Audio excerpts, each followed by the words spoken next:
बासुदेवपुर सरकारी उच्च विद्यालय वार्षिक क्रीड़ा उत्सवित। कटक जिला महांगा ब्लॉक बासुदेवपुर पंचायत स्थित बासुदेवपुर सरकारी उच्च विद्यालय 2 दिन धरी अनुष्ठित वार्षिक क्रीड़ा उत्सव उत्सवित हो जाइछि। विद्यालयर प्रधान शिक्षक विनोद बिहारी मिश्र सभापतित्व आयोजित पुरस्कार वितरण उत्सव में मुख्य अतिथि भाव एबीओ सोमनाथ राम, मुख्य वक्ता भाव अवसरप्राप्त प्राध्यापक अक्षय कुमार भद्र, सम्मानित अतिथि भाव सीआरसीसी आदित्य वल्लभ राउत, अवसरप्राप्त प्रधान शिक्षक किशोर चंद्र दास, परिचालना कमिटी सभापति सरोज कुमार सावल प्रमुख जोगदे क्रीड़ार उपकारिता संपर्क में आलोचना करने सह छात्र छात्री उज्जवल भविष्य कामना करथिले। सुकांत कुमार पाढ़ी और सस्मिता साहू खेल परिचालना करथिले।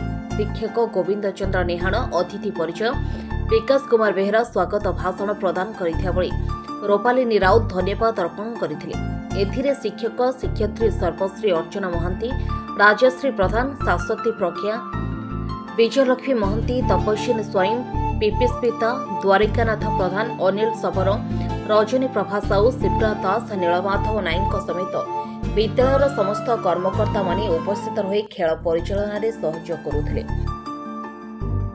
अवसर में 105 जन कृति प्रतियोगी मानक अतिथि माने ट्रॉफी और प्रमाणपत्र दे पुरस्कृत करथिले। एने आम प्रतिनिधि पचारिबार सेमाने जहा कहते आसंतो सुनिबा।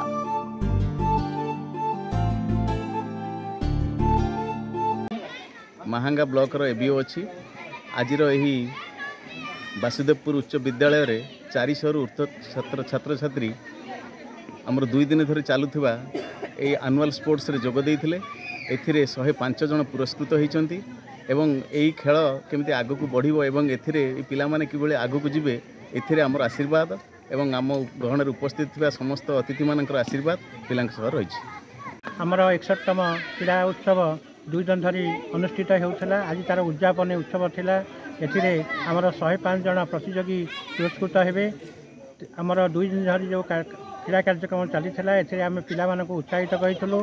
आमे मध्य पिला मानकु आज आमर अतिथि माने तांको उद्बोधन देइथिले एवं कहिथिले जे क्रीड़ा रे किपरि अधिक पिला माने आगको जाई पारंती से विषय कहिथिले।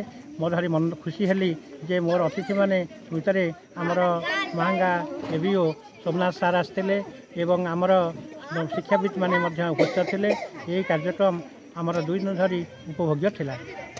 आमर मो साधन संयोजक अधीन रे बासुदेवपुर उच्च विद्यालय गठित। यही विद्यालय रे 2 दिन धरी वार्षिक क्रीड़ा प्रतियोगिता होउथला।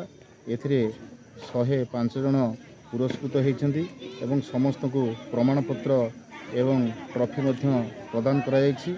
यही विद्यालयर शिक्षक शिक्षयित्री मानक अक्लांत परिश्रम पर एटा संभव हो पारुछि।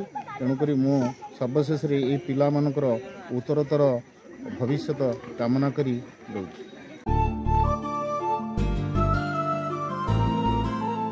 कटकरू सस्मिता साहू रिपोर्ट, ओडिया टुडे।